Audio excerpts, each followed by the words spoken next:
नमस्कार, the bonus के prime time show bonus point में आप सभी का स्वागत है। मैं हूं विपुल सिंह। शाम के 7 बजते ही आपकी जेब से लेकर के देश की अर्थव्यवस्था पर असर डालने वाली तमाम महत्वपूर्ण खबरें लेकर के हम पहुंच चुके हैं अपने स्टूडियो और इन खबरों के सटीक विश्लेषण के लिए हमारे साथ जुड़ चुके हैं द बोनस के संपादक अंशुमान तिवारी जी मुंबई स्टूडियो से। अंशुमान सर, बहुत बहुत स्वागत आपका। धन्यवाद विपुल, आपका भी स्वागत है। तो अंशुमान सर के साथ विश्लेषण को शुरू करें उससे पहले आपको सिलसिलेवार तरीके से फटाफट ये बता देते हैं कि आज कौन सी वो महत्वपूर्ण खबरें हैं जिन पर हम विस्तार पूर्वक बातचीत करने वाले हैं।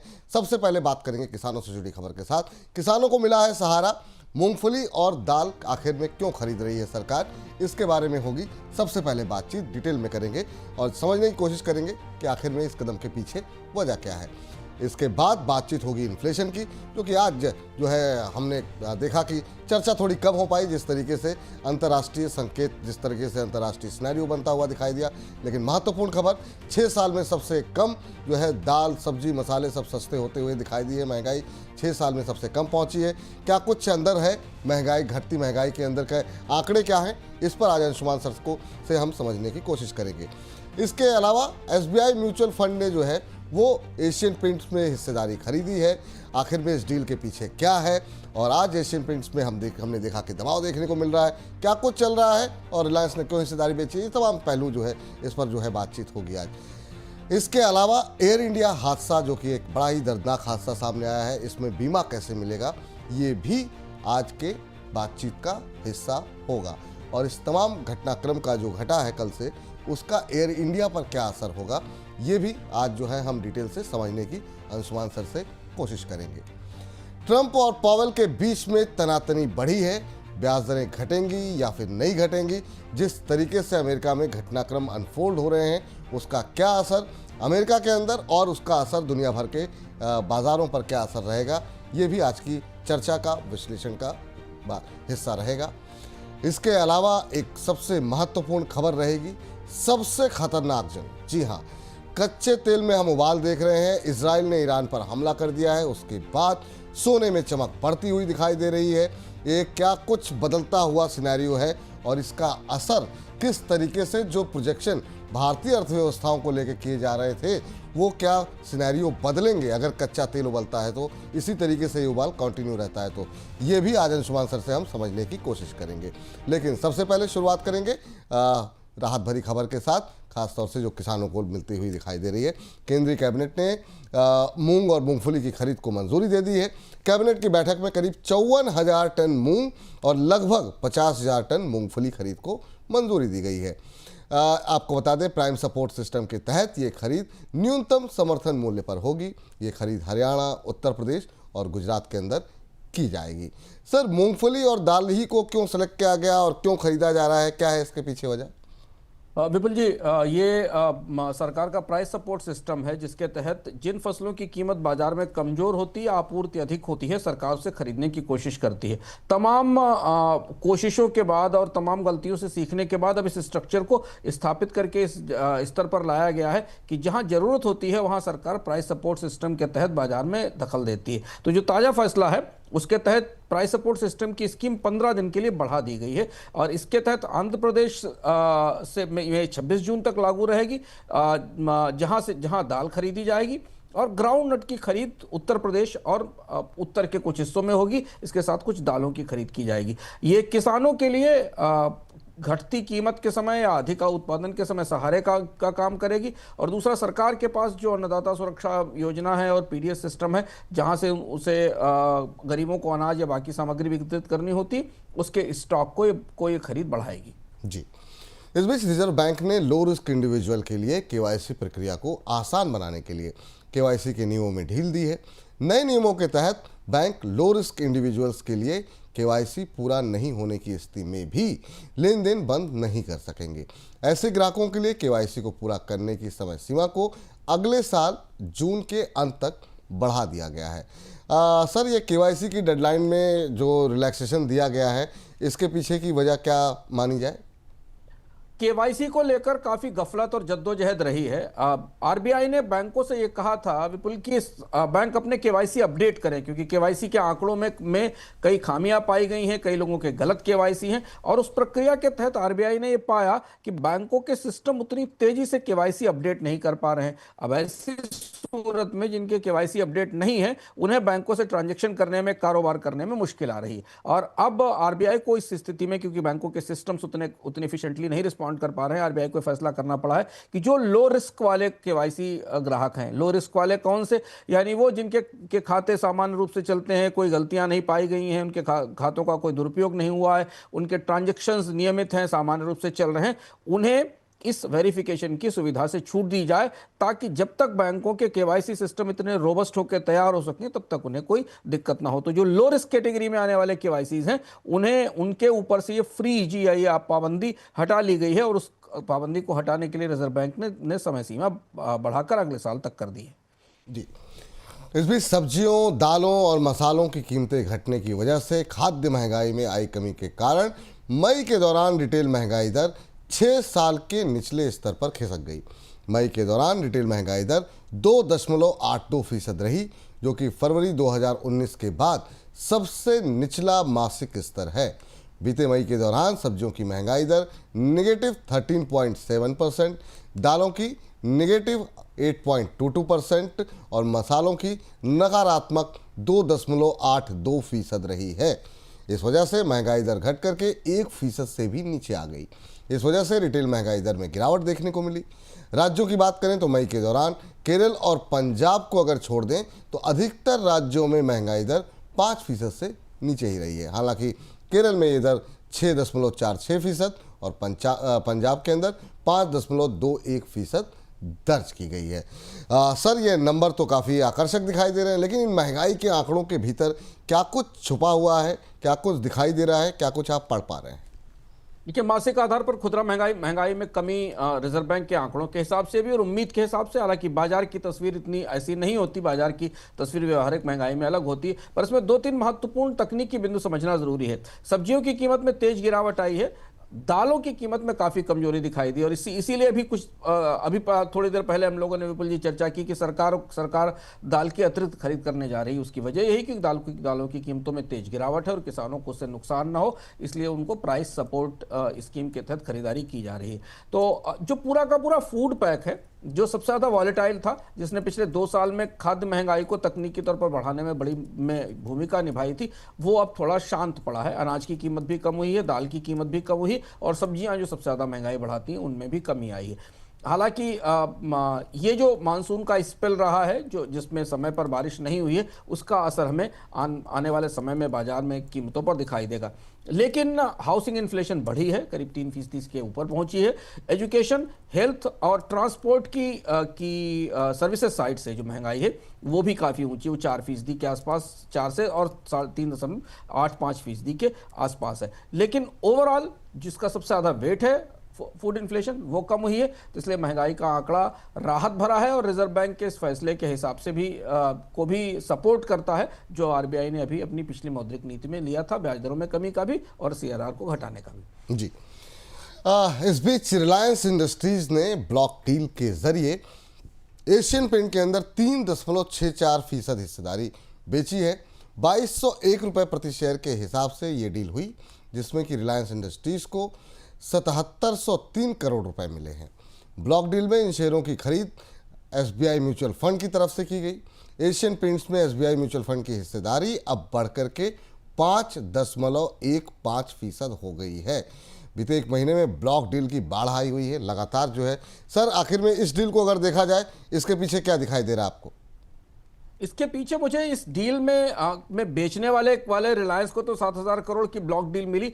एसबीआई म्यूचुअल फंड ने किस तर्क पर ये डील की, ये समझना मुश्किल है। एशियन पेंट ऐसा स्टॉक नहीं है जो बाजार का डार्लिंग हो। करीब करीब अगर आप एशियन पेंट का शेयर देखें तो 2 साल में 30% से ज्यादा करेक्ट हो चुका है विपुल जी। एशियन पेंट पे लगातार जो ब्रोकरेज के और एक्सपर्ट्स की राय आ रही है वो भी बहुत अच्छी नहीं है। एशियन पेंट वापस आने के बाद बाजार में अपना हिस्सा गंवा रही है। जो लोग बोनस पॉइंट के नियमित दर्शक हैं उन्हें याद होगा कि पिछले महीने हमने एक विस्तार से एशियन पेंट के भीतर क्या चल रहा है इसके बारे में बताया था। बाजार हिस्सा है एशियन पेंट ने गंवाया है, उसके कर्मचारी छोड़ रहे हैं, मार्जिन घट रहा है, कंपनी के मुनाफों पर दबाव है, टर्नओवर पर दबाव है। ऐसी स्थिति में वो सब कुछ हमें स्टॉक में रिफ्लेक्ट होता दिखाई दे रहा है। बाजार में आज भी स्टॉक पर दबाव हमें दिखाई दिया। तो एसबीआई म्यूचुअल फंड की खरीदारी का सवाल, इसका विश्लेषण आगे करना जरूरी होगा। रिलायंस के लिए तो ये डील थी, रिलायंस ने 7,000 करोड़ रुपए में इस स्टॉक को या अपनी इस हिस्सेदारी को एसबीआई म्यूचुअल फंड को दिया है। पर क्या एशियन पेंट इतना मजबूत स्टॉक है? क्या एशियन पेंट का भविष्य भी उतना मजबूत दिख रहा है? हाँ, कभी ये 2 साल पहले 3 साल पहले भारत के निवेशकों का, दुनिया भर के निवेशकों का जो भारत में निवेश करते थे उनका डार्लिंग स्टॉक था, लेकिन अब ये कंपनी मुश्किल में है, ये भी सच्चाई है। बिल्कुल सही कह रहे हैं सर। और आज हमने काफ़ी डिटेल में जो है अपने एक्सपर्ट से बातचीत की। ज़्यादातर लोगों की इसमें निवेश की अभी सलाह रिटेलर्स को नहीं निकल के आ रही है, और ख़ासतौर से कच्चे तेल की कीमतों में, जो कि एक बड़ा रॉ मटेरियल है इनके लिए, उसमें जो तेज़ी देखने को मिली है वो तो और ज़्यादा नेगेटिव है। वैसे में इस डील में क्या दिखाई दिया एसबीआई को, ये फिर सोचने वाली बात होगी। खैर, लेकिन अहमदाबाद में एयर इंडिया के विमान हादसे में मारे गए यात्रियों और क्रू सदस्यों के करीबी रिश्तेदारों को एविएशन बीमा कवर के तहत मिलने वाला भुगतान मॉन्ट्रियल कन्वेंशन के तहत किया जाएगा। भारत ने 2009 में इस संधि पर हस्ताक्षर किए गए थे। बीमा कवर के न्यूनतम मुआवजे के लिए यात्री की राष्ट्रीयता को आधार बनाया जाएगा। इसके अलावा मुआवजे के लिए स्पेशल ड्राइंग राइट्स को भी आधार माना जाएगा, और इंडिया के तरफ से खरीदे गए ड्राइंग राइट्स पर यह तय होगा कि वास्तविक तौर पर कितना मुआवजा मिलेगा। सर, कितने मुआवजे के दावे आते हुए मतलब दिखाई दे रहे हैं? क्या कुछ इस पे कोई जानकारी आपके पास? बोलिए, हादसा बेहद दर्दनाक था, और इतने बड़े विमान हादसे आमतौर पर होते नहीं हैं, देखा है, दुर्लभ है इतिहास में ऐसे विमान हादसों का। तो ये बेहद दुखद और बहुत बड़ा हादसा था। और जैसे हमने कल कहा था कि एविएशन इंडस्ट्री इसको लेकर सख्ते में है। आज पूरे दिन बोइंग की क्वालिटी पर, गुणवत्ता पर, बोइंग के साथ जुड़े हुए विवादों पर जगह जगह चर्चा होती रही, जिनके बारे में हमने कल बोनस पॉइंट में दर्शकों को बताया था। अब आज हम बीमा को पकड़ते हैं, क्योंकि हादसे के बाद जो सबसे महत्वपूर्ण चीज होती है विपुल जी, वो बीमा होता है, इंश्योरेंस होता है। और इंश्योरेंस का एक बड़ा ढांचा, बड़ा स्ट्रक्चर है। एविएशन इंडस्ट्री में इंश्योरेंस काफी स्ट्रक्चर्ड है, नियमों के तहत आता है। जो मारे गए लोगों को, हादसे में मारे गए लोगों को बीमा किस लिए दिया जाएगा, उसके कुछ अलग नियम है। एविएशन कंपनियां एयरक्राफ्ट के लिए क्या बीमा देती हैं, उसके अलग अलग नियम है। और आश्चर्य की बात यह है कि ये विमान हादसा, जो कि 7878 ड्रीम लाइनर है बोइंग का, AI 177 का, ये भारत में बीमा क्लेम की सबसे बड़ी प्रक्रिया होने वाली है। यह भारत का आज अब तक का सबसे बड़ा एविएशन इंश्योरेंस क्लेम होगा, जिसकी कुल राशि $120 मिलियन से भी ज्यादा हो सकती है। ऐसे आंकड़े हमें मिल रहे हैं। यात्रियों के परिजनों को करीब करीब 1.5 करोड़ रुपए के आसपास प्रति यात्री का मुआवजा मिलेगा। करीब करीब में माना जा रहा है कि कुल भुगतान 360 से 400 करोड़ रुपए के आसपास का भुगतान इसमें होगा। चूंकि विमान रिहायशी इलाके में क्रैश हुआ था, और घरों में और नागरिकों को और वहां भी जो नुकसान हुए उसके लिए करीब जो आकलन आ रहा है वो $50 मिलियन के आसपास के मुआवजे का आकलन आ रहा है। इसके अलावा विमान पूरी तरह क्षतिग्रस्त हो गया। विमान का जो बीमा है, वो बीमा करीब करीब 75 से 80 मिलियन डॉलर में मिला था। तो ये 75 से 80 मिलियन डॉलर का विमान का बीमा, क्योंकि एयरक्राफ्ट का मॉडल 2013 का था। बीमा की राशि 75 से 80 मिलियन डॉलर होगी। मार्केट वैल्यू इसकी 150 से 200 मिलियन डॉलर है इस समय विमान की। बीमा कंपनियां जो इसमें शामिल हैं वो महत्वपूर्ण है जानना कि किन कंपनियों ने इस इस एयरक्राफ्ट के एविएशन के बीमा में भाग लिया था। जो इसकी प्राइमरी इंश्योरर है जो टाटा AIG है, 40% की हिस्सेदारी है। ICICI Lombard, new India insurance अन्य बीमा करता है। इन कंपनियों के स्टॉक्स पर आने वाले समय में आप नजर रख सकते हैं। जो री इंश्योरर कंपनियां हैं जो बीमा को पीछे से इंश्योरेंस देती हैं, उसमें AIG, एक्से, LING और GIC है, जिनकी अलग अलग हिस्सेदारी है। AIG ने कहा है कि 7 दिनों में 50% भुगतान कर दिया जाएगा, क्लेम कंफर्म होने पर पूरा निपटारा हो जाएगा। लेकिन बाकी बड़े बड़े दावों में जांच और जिम्मेदारी तय होने तक इंतजार किया जाएगा। अगला सवाल भी मेरा ये था कि आखिर में वो कौन सी कंपनियां हैं जिनके ऊपर इनका बोझ आएगा। तो वो कंपनियों के बारे में आपने बताया, लेकिन अगर बात करें एयर इंडिया की, तो एयर इंडिया पर इसका कोई असर होता हुआ देख रहे हैं आप सर इसमें? विपुल जी, सीधे कोई असर नहीं। साख पर तो बड़ा असर है, साख पर, क्रेडिबिलिटी पर, एयर इंडिया के कामकाज पर काफी बड़ा असर है। एयर इंडिया के पर वैसे कोई बड़ा असर नहीं पड़ेगा, क्योंकि टाटा ग्रुप ने 30 मिलियन का बीमा पे किया था, और पूरा कारोबार इंश्योर्ड था। पर आज एयर इंडिया के लिए एक दूसरी और खतरनाक खबर है जो चुनौतीपूर्ण खबर आई। पाकिस्तान का एयर स्पेस बंद होने के साथ आज इजराइल और ईरान के एयर स्पेस भी बंद हो गए, जिस पर हम आगे चर्चा करेंगे। और इसलिए एयर इंडिया की विमानों को अब वियना होकर, यूरोप से आने वाले विमानों को वियना होकर आना पड़ रहा है, और कुछ विमानों की कुछ उड़ानों को मिडिल ईस्ट और शारजाह होकर आना पड़ रहा है। तो ये जो विवाद इस क्षेत्र में शुरू हुआ, जो कि दुनिया में एविएशन का सबसे बड़ा कॉरिडोर है, वो एयरलाइंस पर बहुत भारी पड़ रहा है। और आज ये दोनों एयर स्पेस बंद होने के बाद एयर इंडिया की भी उड़ानें और यूरोप से आने वाली अन्य उड़ानें भी अलग अलग हिस्सों में डाइवर्ट की गई हैं। चलिए यहाँ से बाहर निकलते हैं, जरा अमेरिका की तरफ रुख करते हैं। और अमेरिका में ब्याज दर कटौती नहीं करने के लिए राष्ट्रपति ट्रंप ने एक बार फिर से अमेरिकी सेंट्रल बैंक फेडरल रिजर्व के चेयरमैन जेरोम पावेल पर निशाना साधा है। ट्रंप ने पावेल की सोच पर सवाल उठाते हुए उन्हें नमस्कल कहा है। ट्रंप ने कहा, अमेरिका में अगर ब्याज दर 2% घटती है तो व्हाइट हाउस को सालाना $600 अरब की बचत होगी, लेकिन सेंट्रल बैंक के चेयरमैन के पद पर एक नमस्कल बैठा हुआ है और वो नहीं चाहता है कि ऐसा हो। हालांकि ट्रंप ने इस बयान के बाद ये भी कहा कि वो जेरोम पावेल को पद से नहीं हटाएंगे। सर, अभी ये ट्रंप और मस्क का विवाद ठंडा भी नहीं पड़ा था, लेकिन ये फिर से पावेल के साथ एक बार भिड़ गए ट्रंप साहब। पुराना इतिहास रहा है इनका। अभी कैसा ये क्या झगड़ा बढ़ता हुआ दिखाई दे रहा है आपको?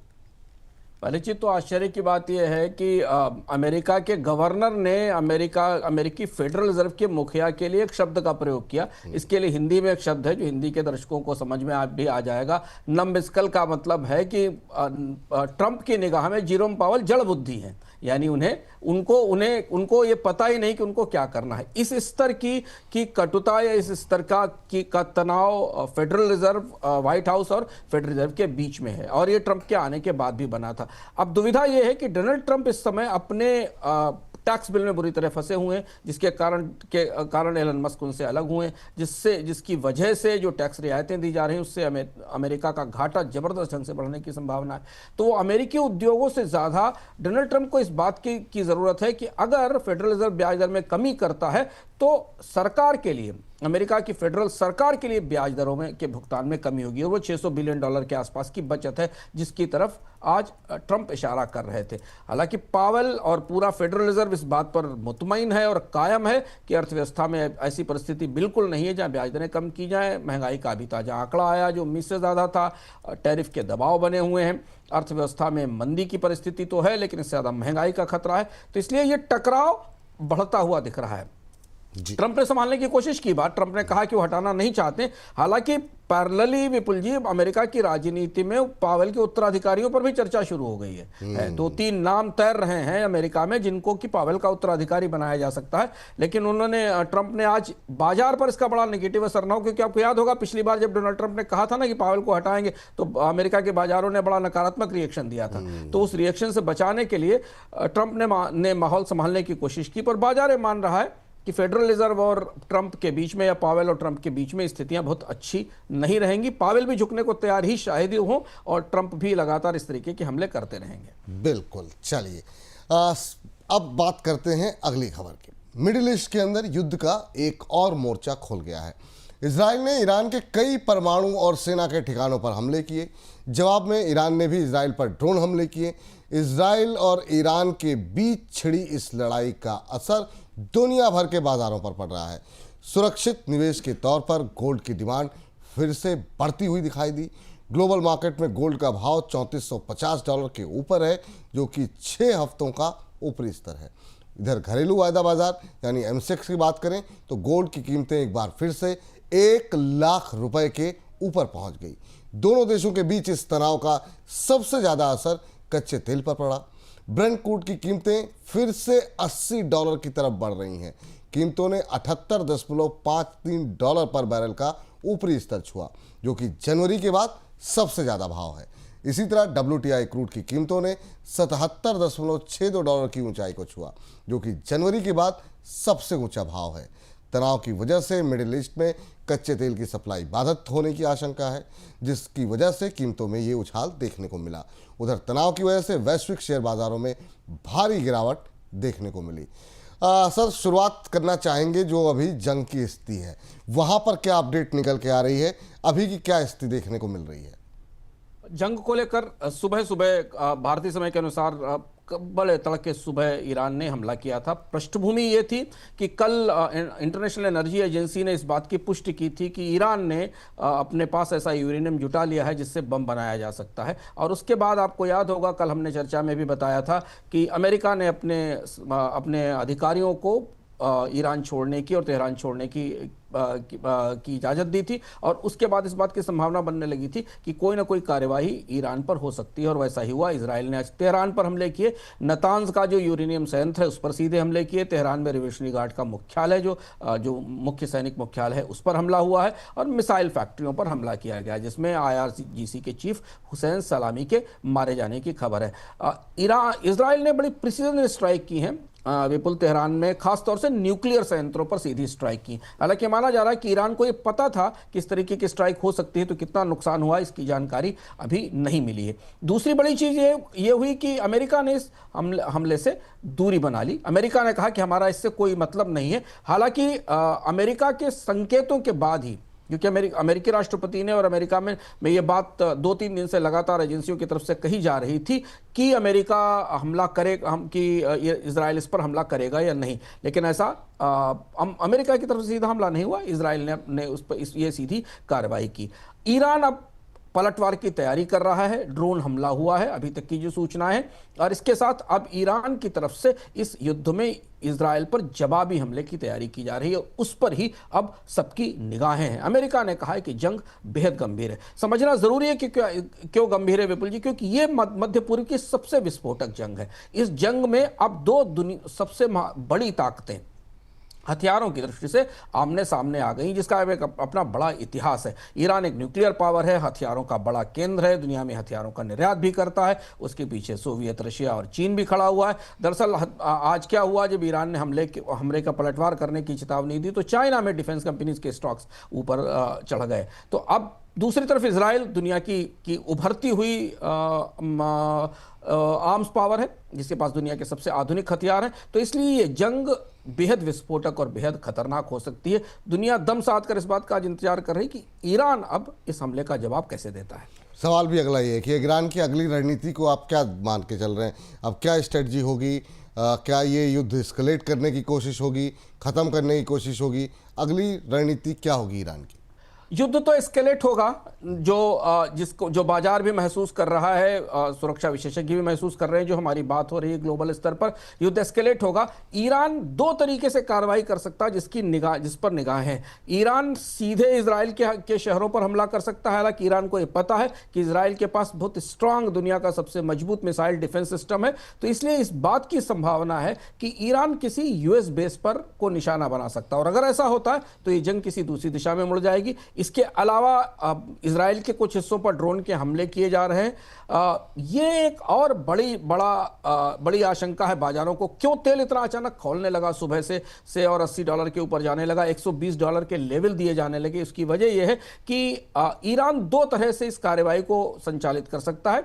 हिजबुल्लाह, हूती और जो तमाम मिलिशिया ऑर्गेनाइजेशन है जो पहले से इजराइल के साथ भिड़े हुए हैं, उनको और ज़्यादा सहायता, उनको और ज़्यादा हथियार देकर इजराइल पर हमले बढ़ा सकता है। और इसके अलावा होर्मुज स्ट्रेट, जिस होर्मुज स्ट्रेट से बड़ा ऑयल ट्रैफिक पास होता है, उसे रोक सकता है, उसे बंद कर सकता है। और अगर होर्मुज स्ट्रेट बंद हुआ तो दुनिया का 20% ऑयल ट्रांजिट रुक जाएगा, और ईरान की धमकी भी है कि इसे बंद कर देंगे। और अगर ऐसा होता है तो कच्चे तेल की कीमतों में जबरदस्त तेजी आएगी, और ये उसी का खतरा है जिसे आज बाजार ने भांप लिया था। अमेरिका इस पे फंसा हुआ है, इजराइल को समर्थन करे या रीजनल वार को बढ़ने दे। अभी अमेरिका की तरफ से इस मामले में खुलकर कोई रुख स्पष्ट नहीं किया गया, लेकिन हाँ, ईरान की मदद के लिए चीन और रूस पीछे से खड़े होकर आ सकते हैं। सऊदी और UAE की स्थिति अभी तटस्थ सी दिख रही है। जी, गोल्ड की अगर बात करें, जिस तरीके की तेजी देखने को मिली, और एक बार फिर से अंतर्राष्ट्रीय स्तर पर भी तेजी है, और घरेलू बाजार में MCX पर 1 लाख का आंकड़ा फिर से पार हो गया है। 1 लाख का आंकड़ा आज हम देखे हमने पार होते हुए। यहाँ से क्या तस्वीर अब बनती हुई दिखाई दे रही है? क्या और तेजी आएगी सर? गोल्ड में मजबूती रहेगी, क्योंकि ये जंग अब दो तरह से प्रभावित हो रही है। एक तो गोल्ड की कीमतों में दो के पक्ष में दो स्थितियां पहले से ही थी। अमेरिकी अर्थव्यवस्था में मंदी का खतरा, अमेरिकी ट्रेजरी की साख गिरना, डॉलर में कमजोरी, जो सब चीजें इस जंग के शुरू होने से पहले थी। जंग के बाद सोना $3,3400 पर आउंस के ऊपर पहुंच गया। तो एक तो ये बड़ा बड़ा दबाव है, और दूसरा डॉलर की कमजोरी भी है, जिस वजह से सोने की कीमतों में लगातार बढ़त और मजबूती दिखाई देती रहेगी। अगर ईरान ने जवाबी हमला किया विपुल जी, और वो जवाबी हमला अमेरिका के बेसिस पे हुआ, हॉर्मुज स्ट्रेट बंद हुआ, या ईरान के या इजराइल के ऊपर कोई सीधा बड़ा मिसाइल हमला हुआ, तो फिर सोने की कीमतों में और ज्यादा तेजी हो सकती है। परिस्थितियों के हिसाब से सोना, हमको लगता है कि अगर ईरान का जवाब होता है तो $3500 के आसपास जा सकता है। क्रूड करीब $100 से $120 के आसपास जा सकता है। यह परिस्थिति तब हमने प्रोजेक्ट की है जब हॉर्मुज स्ट्रेट बंद होगी और वहां से तेल की परिस्थिति बनेगी। लेकिन हाँ, अगर टकराव घटता है, जिसकी भी उम्मीद नहीं दिख रही क्योंकि कोई दखल देने को तैयार नहीं है, तो सोना फिर $3200 से $3300, $3000 से $3200 के आसपास रहेगा। तेल की कीमत जो हमें दिख रही है $75, वो उसके आसपास रहेगी। लेकिन अगर रीजनल वार में बदलता है, सऊदी और यूएई भी इसमें उतरते हैं, तब फिर तो परिस्थितियां नियंत्रण से बाहर होंगी। तब कहना मुश्किल है, क्योंकि उस स्थिति में $130 पर बैरल के ऑयल के प्रोजेक्शन हमें मिल रहे हैं। अब क्रूड से जरा गोल्ड से हटके जरा क्रूड की अगर बात करें सर, मतलब बहुत सारे प्रोजेक्शन आ रहे थे, और इस बार तो कुछ लोगों ने $50 तक की बात की थी। ये तो पूरा जो गणित है वही उल्टा होता हुआ दिखाई दे रहा है। फिर से 80 के करीब पहुंचते दिखाई दे रहा है क्रूड। विपुल जी, क्रूड में डिमांड सप्लाई का मिसमैच नहीं है। क्रूड अभी तक, इस जंग से पहले तक ओवर सप्लाई का मार्केट था, सबको पता है। ओपेक देशों ने अपना उत्पादन 4 लाख बैरल प्रतिदिन के आधार से बढ़ाया था, और दुनिया में जितना क्रूड चाहिए उससे ज्यादा उत्पादन बाजार में उपलब्ध है, और इसीलिए कच्चे तेल की कीमतें $62-63 ब्रेंट के आसपास चल रही थी। ये जो घटनाक्रम है, घटनाक्रम पूरी तरह जियोपॉलिटिकल सिचुएशन से जुड़ा हुआ है। यहां तेल का उत्पादन कम होने का डर नहीं है, बल्कि तेल की आपूर्ति बाधित होने का डर है। जैसा हमने आपसे बार बार अभी चर्चा में कहा कि एक तो जो रेड सी में हूती अभी तक 190 से ज्यादा हमले कर चुके हैं। एशिया यूरोप के जहाजों को पहले से, विपुल जी आपको मालूम है कि बड़े चक्कर लगाने पड़ रहे हैं, 10 से 14 से 15 दिन तक का चक्कर लगाना पड़ रहा है, क्योंकि पूरा रेड सी जंग का मैदान बना हुआ है। तो पहले ही शिपिंग कंपनीज की जो रिस्क प्रीमियम है वो 15 से 20% बढ़ चुका है। अब हॉर्मुज स्ट्रेट, जहां से दुनिया का 20% ऑयल ट्रैफिक गुजरता है, जहां पर ईरान उसे बंद करने की धमकी दे रहा है, आज यूके ने हॉर्मुज स्ट्रेट में जो रिस्क का वेटेज था, या रिस्क की जो चेतावनी थी, वो बढ़ा दी है। यह भी कहा जा रहा है कि ईरान ने प्रायोगिक तौर पर हॉर्मुज स्ट्रेट के आसपास चलने वाले जीपीआरएस नेटवर्क को रोक भी दिया है। ऐसी स्थिति में फ्रेट रेट पहले से ही 40% बढ़ गए हैं दुनिया की शिपिंग इंडस्ट्री के। बीमा लागत दोगुनी हो गई है मई की तुलना में। ये वो परिस्थितियां हैं जो परिस्थितियां कच्चे तेल की कीमत को खौला रही हैं, या उसे $110-120 की तरफ ले जाने की चेतावनी दे रही हैं। तो सप्लाई बाधित होने का खतरा है, और सप्लाई बाधित होने के खतरे से जो पूरे एशिया को आने वाला तेल है, भारत को और चीन को आने वाला तेल, इस पे असर पड़ेगा। घटना ज्यादा बढ़ी तो भारत के लिए बहुत बड़ी चुनौती हो सकती है, क्योंकि भारत के पास उतना बड़ा स्ट्रेटेजिक रिजर्व नहीं है। चीन के पास करीब 90 दिन का स्ट्रेटेजिक रिजर्व उपलब्ध है कच्चे तेल की मौजूदा सप्लाई का। अगर स्ट्रेट बंद होती है और कच्चे तेल की आपूर्ति रुकती है, तो फिर भारत में के लिए ये चिंताजनक बात होगी, और उसी का असर हमने आज बाजारों पर शुरुआत में देखा था। ये आखिरी टिप्पणी इसी पर सवाल है सर मेरा, कि बाज़ारों के लिहाज से आप कैसे देख रहे हैं, क्योंकि जो हमारी तमाम कैलकुलेशन बैठी हुई है, और जो तमाम लोग मैक्रो को देखते हुए काफ़ी पॉजिटिव भारतीय बाज़ारों को बता रहे थे भविष्य के लिए, अगर ये कच्चा तेल लंबे समय तक या 2-4-6 महीने तक ऐसा रहा तो सारी कैलकुलेशन बिगड़ जाएगी, चाहे वो इन्फ्लेशन को लेकर के हो, ग्रोथ प्रोजेक्शन को लेकर के हो। क्या ये बाज़ार के लिए एक नई चुनौती बन सकता है कच्चा तेल? बिल्कुल नई चुनौती है, और इससे बिल्कुल इनकार करना मुश्किल है। मैक्रोस के पिक्चर्स में ऑयल भारत के लिए हमेशा से बड़ा चुनौतीपूर्ण रहा, और पूरा इतिहास अगर आप देखें, मध्य पूर्व में जब भी कोई बड़ा संघर्ष हुआ है जिसमें कोई बड़ी ताकतें शामिल हुई हैं, तो कच्चे तेल की कीमतें बढ़ी हैं, और उसका असर भारतीय अर्थव्यवस्था पर नकारात्मक रूप से पड़ा है, और इसीलिए शेयर बाजार इसको लेकर आशंकित है। सारी परिस्थितियां हमने आपके सामने खोलकर रख दी कि जो संभावना है ईरान का पलटवार अब इसको तय करेगा कि ये किस दिशा में जाता है और ईरान कितना बड़ा और कितना भयानक पलटवार करता है और अपनी स्ट्रेटेजिक रिसोर्सेज का कैसे इस्तेमाल करता है, इस पर निर्भर होगा कि क्या परिस्थिति है। लेकिन कच्चे तेल का बाजार संकेत दे रहा है कि ये इसकी कीमतें आने वाले समय में बढ़ सकती हैं। आज भी $80 के करीब करीब तक तेल पहुंच गया था। दूसरी महत्वपूर्ण बात है कि फिलहाल अभी जब हम इसको आपके सामने इस कार्यक्रम को लेकर आए, तब तक दुनिया के सारे रक्षा प्रेक्षक, विशेषज्ञ, जो भी सूत्र हमारे उपलब्ध हैं अलग अलग जगह, वो हमें ये बता रहे हैं कि ये जंग तत्काल रुकने वाली नहीं है। इजराइल ने कहा है कि जब तक वो ईरान की परमाणु क्षमताओं को ध्वस्त नहीं कर देगा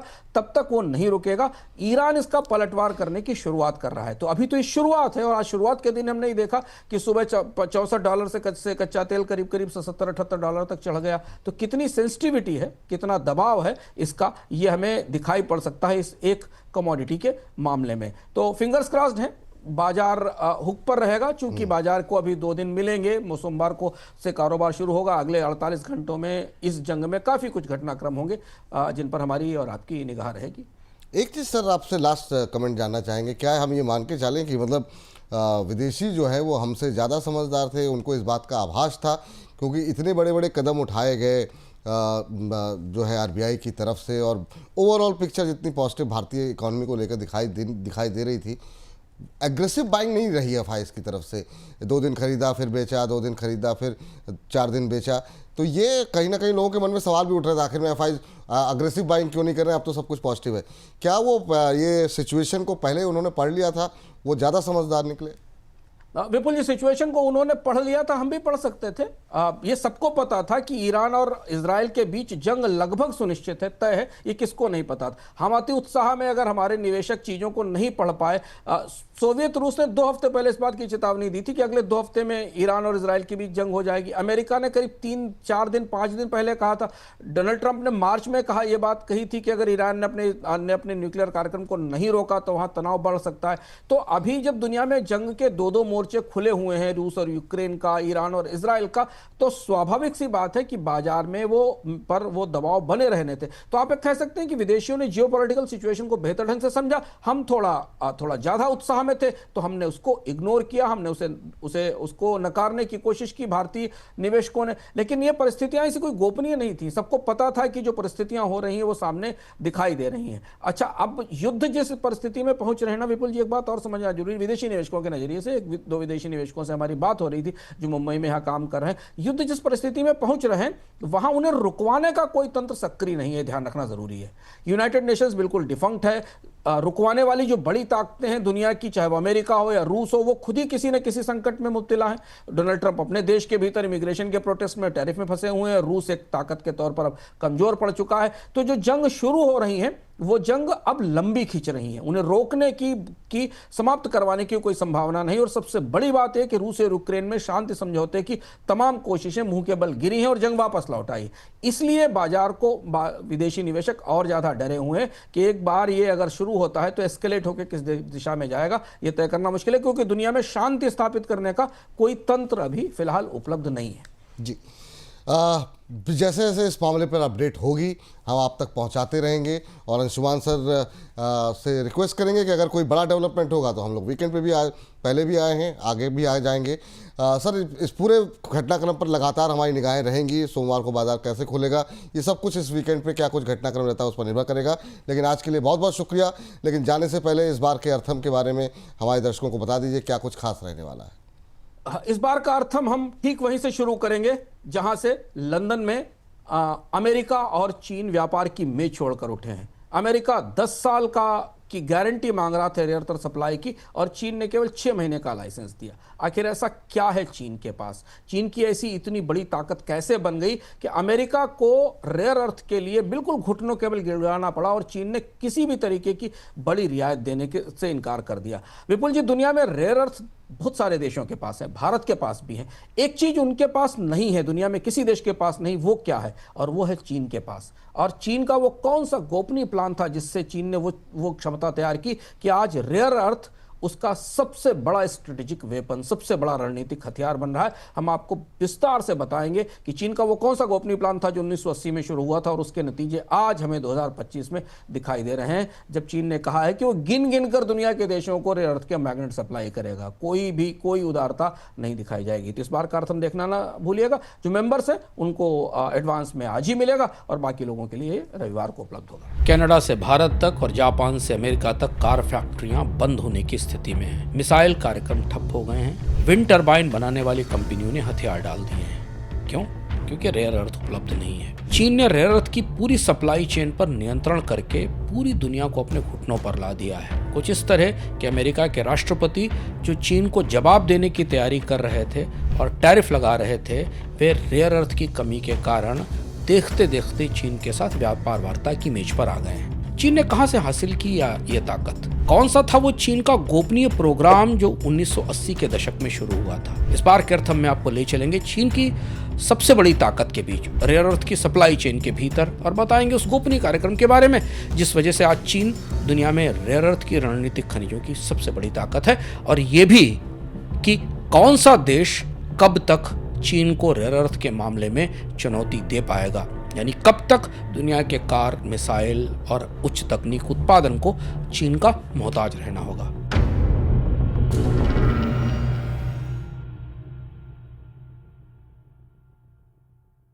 बिल्कुल। तो जो हमारे मेंबर्स हैं वो आज ही इस कार्यक्रम को सुन सकते हैं, देख सकते हैं, और जो नहीं है उनसे निवेदन है कि आप लोग मेंबर बनिए, ताकि अभी तो आपको सिर्फ अर्थम, आगे चल करके बहुत सारे हमारे ऐसे एक्सक्लूसिव कंटेंट होंगे जो कि सिर्फ हमारे प्राइम मेंबर्स के लिए अवेलेबल होंगे। तो जितनी जल्दी हो सके हमारे प्राइम मेंबर की सदस्यता को स्वीकार कीजिए, इस परिवार को और विस्तार दीजिए। बहुत बहुत शुक्रिया सर, बहुत बहुत धन्यवाद आज की इस चर्चा में जुड़ने के लिए, अपना महत्वपूर्ण समय देकर के इस खबरों का विश्लेषण करने के लिए।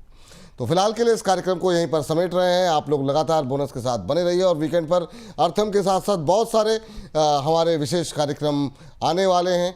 आपकी निगाहें वहाँ पर रहिए, एंजॉय कीजिए वीकेंड को, और जब जब समय मिले तो बोनस के साथ जुड़ करके जो हमारी तमाम अच्छी रिसर्च के साथ अच्छे अच्छे प्रोग्राम हम लेकर के आ रहे हैं। अगले हफ्ते कैसा रहेगी बाजार की चाल, आपकी पर्सनल फाइनेंस को लेकर के बहुत सारे शोज आने वाले हैं, उसको भी देखिए, अपनी टिप्पणी दीजिए, कोई सुझाव हो तो हमें बताते रहिए। मुझको इजाज़त दीजिए, फिलहाल के लिए नमस्कार, हैप्पी वीकेंड।